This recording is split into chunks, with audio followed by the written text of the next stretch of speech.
This video is brought to you by catbeast.com. Design your own custom snapbacks and hats. What it do, Flight Crew? FTC. Flight team, stand up! We back on the basketball list, man. Even though the season's over, that does not mean over here it's over when it comes to the sports talk. Now, I came across an interesting video multiple people have actually been wanting me to react to since the playoffs started. And this seems interesting. This is going to be titled, What the NBA Felt of LeBron Before He Came into the League. Now, from my experience of remembering how that time was back in the day, I was young, you know what I'm saying? I'm not going to lie, I was in about 2nd or 3rd grade. But I knew about LeBron, like literally, like my dad is the biggest fan of LeBron and everybody was watching the hype since high school, you feel me? Like we just kind of knew, you know, as much as I roast LeBron, you gotta give the man his props where it's due. Curry is still better than LeBron, we still have to put that out there, and so is Allen Iverson. But you know, definitely this man is gonna be in the Hall of Fame without a doubt, bro. And you know, with him being, what, 17, 18 coming into the league, you know what I'm saying? That's a lot of pressure. I don't care what anybody has to say. Like, we got to throw all the pride aside right now. I don't care how good you are in anything, whether it's sports, in school, or bro, if you that young and you are going up that many levels, bro, it's not going to be easy. And the fact that LeBron was able to handle, you know what I'm saying, a certain situation so well, you know what I'm saying, him going in commercials and all of that, because I do remember he was getting a lot of criticism before the NBA draft, such as him being a bust. And the reason why they were saying that is I blame the previous draft picks, or even that same draft. I think the 2nd overall dude, he's like some big man. Like, what is he doing right now? And, you know, not too long ago, they had Kwame Brown. So, of course, the NBA is going to be super judgmental on someone like this coming out of Akron, Ohio, bro. But we're going to be reacting to the NBA reacts to rookie LeBron. Let's get it, man. Since his junior year of high school, LeBron was getting Jordan comparisons. The man who signed the shoe deals for Jordan and Kobe said LeBron is better than anybody in his 37 years of being in the sneaker business. He's quoted saying this back in February of 2002, a whole year and 4 months before he was officially drafted by the Cavs in June. Danny Ainge, who is now the Boston Celtics general manager and a 2-time champion with the 1980s Boston Celtics, said this back in 2002, "If I were a general manager, there are only 4 or 5 NBA players that I wouldn't trade to get him right now." This is Ainge talking about LeBron in the middle of his junior season. But not everyone was on the bandwagon. There were a number of fans and media that thought this high school kid who has a chosen one tattoo on his back, I love how he's showing. He will never live up to expectations. Okay, now he missed He will a shot. never have a jump shot. He doesn't try enough. He definitely did not make all those shots that game. These are things being said about him before he was being drafted. Back in 2003, Phil Jackson said 18-year-olds like LeBron did not belong in the NBA, and he's quoted saying, "I don't care who they are, it doesn't matter if they can play or not." And now we have a rule where you have to be at least 19 years old during the calendar year to enter the NBA draft. Now here's the main part of the video. 19 now? What did the NBA, and more specifically, what did the Cavs players at the time think of LeBron before he was drafted 1st overall? So let's get into the first player's thoughts on LeBron. Carlos Boozer, who played his first 2 seasons with the Cavs before going to Utah. Boozer, man. So as a rookie, Carlos averaged 10 points and 7 rebounds, respectable numbers for a first-year player. But the Cavs lost 65 games that year and needed help bad at all positions. So I'm expecting him to be excited to have this new 18-year-old all-around player on his team. Let me play the clip. Hey, y'all, come look at this. Savior. We have better players than him in his position already on our team, bro.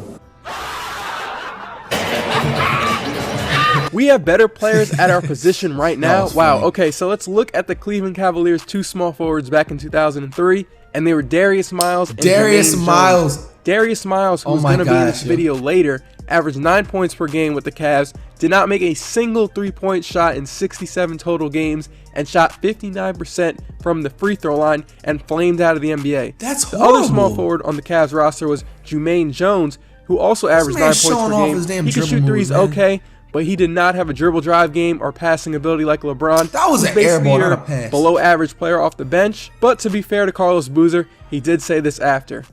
His potential is probably, the sky's the limit for him. It's just weird to hear Boozer say that the Cavs have better players at his position, because LeBron scrimmaged with the Cavs back in May of 2002, and the Cavs had to pay a $150,000 fine for violating the rule that you cannot have contact with players before they are eligible in the draft. All right, man. I don't care what anybody says. The Cleveland Cavaliers franchise have got to be the most thirstiest mofos in the entire business. You mean to sit up here and tell me you're going to risk your whole franchise scrimmaging a 17, 18-year-old, knowing that that's 180% illegal, bro, but you still did it anyway. The Cleveland Cavaliers organization, you guys are so thirsty, bro. I cannot believe you guys really did that. Are you serious? I really wish they had video of that scrimmage back then. So it was just weird hearing that. You know, they saw LeBron play in action. I understand. No, that's so much. That's cheating, bro. Like, that's beyond cheating. Like, can you only imagine what they offered him too, by the way? You know dang well LeBron ain't just walk up in that scrimmage for free, bro. Somebody had to come out of pocket, whether it was jewels, whether it was cash, whether it was a whip or what, bro. LeBron definitely took a W, whether what day that was, but the Cavs are so thirsty, dude. You're going to scrimmage and risk your franchise respect level, your financial situation, to scrimmage a 17 or 18-year-old. Hold that L. Oh my gosh. LeBron had to prove he was a legit star first, though, you know? And these NBA guys aren't just going to lay down and say this dude is better than them right out of high school.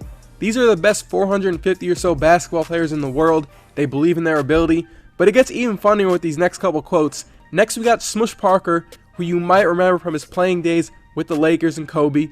He did play one season with the Cavs and averaged 6 points. Here's what he had to say about LeBron. And he would come in and make an immediate impact like a Caron Butler. Smush Parker. What? Caron Butler? Okay, to be fair to Caron Butler, he did go to 2 All-Star games and had a decent... Bro! I'm sorry, this is why Smush did not last in the NBA, bro. Oh my gosh. Come in. He was just on the floor to take up space. Impact like a Caron Butler. Like a Caron Butler. Caron Butler was never a superstar, bro. That has got to be the biggest insult. And this is coming from somebody that's not even a LeBron James fan. Like, you compared him to Caron freaking Butler, bro. Smush Parker. Hold this L. Caron Butler? Okay, to be fair to Caron Butler, he did go to 2 All-Star games, had a decent rookie season, averaging 16 points per game. But I don't know if Smush knew what was coming. This is the same guy who couldn't get Kobe to talk to him because Kobe told him you need to get your accolades up.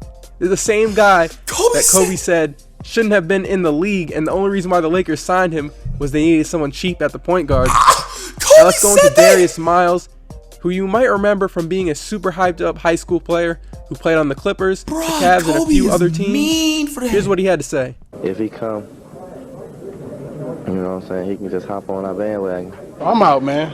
Hop on your bandwagon? What bandwagon? The Cavs won 17 games. 17. Oh, bro, I love this. I love this YouTuber, bro. Everybody in the league. I want you guys to like spam up W's with like social media, to play bro. them so they can get this their man stats commentary up. got me crying right now. Just bring a high school player in and really just think your team gonna really turn around like that. Wait, I am a bit confused here because Darius Miles coming out of high school was super hyped up, and now he's out here questioning another high school player's impact. You guys remember that Slam magazine with Darius Miles, Elton Brand, and Lamar Odom? Ooh, you can tell that's early 2000s, boy. That Clippers team never panned out. And one more thing on Darius Miles. He went bankrupt last November after making $60 million in the NBA, and one of the items he had to sell off was a signed LeBron jersey. It's funny how things turn out. And the last Cavs player that is quoted in this video was probably one of the biggest ball hogs ever. His name is Ricky Davis. So let's go into his thoughts on Ricky LeBron. Who don't remember him? Gotta add to what we need. Oh, that boy ugly in that picture. Make things a little bit easier. Dude, this is the same Ricky Davis who said he thought LeBron was going to be his sidekick and be another guy to pass him the ball.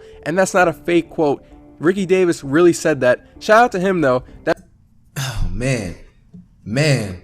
You know, after looking at this, man, you got to give respect. You got to give respect to LBJ, bro. Because he can literally every single day when he wakes up take a mean ass dump on a person like this or a person like Darius Miles for coming out the mouth like that, bro. Like, look at him now. Look at LBJ now compared to these dudes.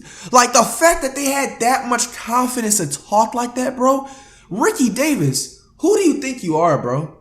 The only reason I know this dude is because I had nobody else to pick up on NBA Street Volume 3. Yes, I said it, bro. That's the only reason I know this dang dude, bro. Yeah, just make he has so much confidence. This is the same Ricky Davis who said he thought LeBron was going to be his sidekick and be another guy to pass him the ball. And that's not a fake quote. Ricky Davis really said that. Shout out to him though. That video of him trying to get a triple-double is hilarious. LeBron has had this media hype and outside pressure since he was 16 years old and surpassed all those expectations and hype.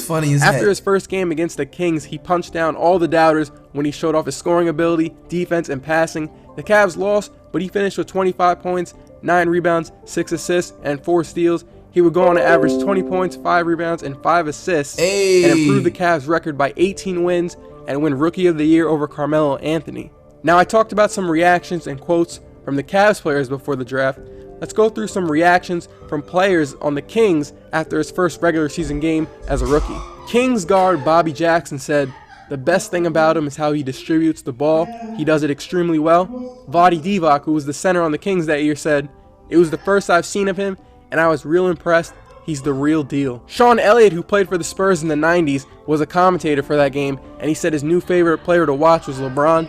And head coach of the Kings at the time, Rick Adelman, said, "For the first game, you had to be impressed." Definitely a big change in language, going from what the Cavs players were saying to now lots of positive talk about his passing, a former player saying he's now his favorite player to watch, and coaches being impressed with his play overall. And 4 MVPs, 3 championships, and 3 finals MVPs later, he has proven himself over and over again.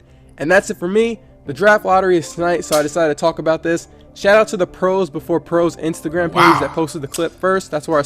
Well, there we have it, Flight Crew. That was some interesting facts, bro. And it's funny because he put in parentheses hilarious, and it definitely was hilarious, bro, to see how cocky some of these like non-superstars. Has Ricky Davis even made a all-star team, bro? What's his other, I don't even remember his name. That's so terrible. That's terrible, bro. Has they even, Darius Miles, that's what I meant to say. Had they even made an all-star game, bro? Like, you cannot talk like that, bro. Like, you just can't. You can't talk like that. And if you have nothing to back it up with, bro. And the fact that LeBron just doesn't, you know what I'm saying, walk around flexing on people, bro, that's actually something to look up to, high key in a way, bro. But as usual, Flight Crew, what do you guys think about this entire thing, man? Did you honestly, keep it real, man, did you believe, comment down below, or doubt LeBron before he came into the league? Surprisingly, me, I believed in him, man. I seen the potential when he was in high school. I seen the potential when he played Oak Hill, bro. You know what I'm saying?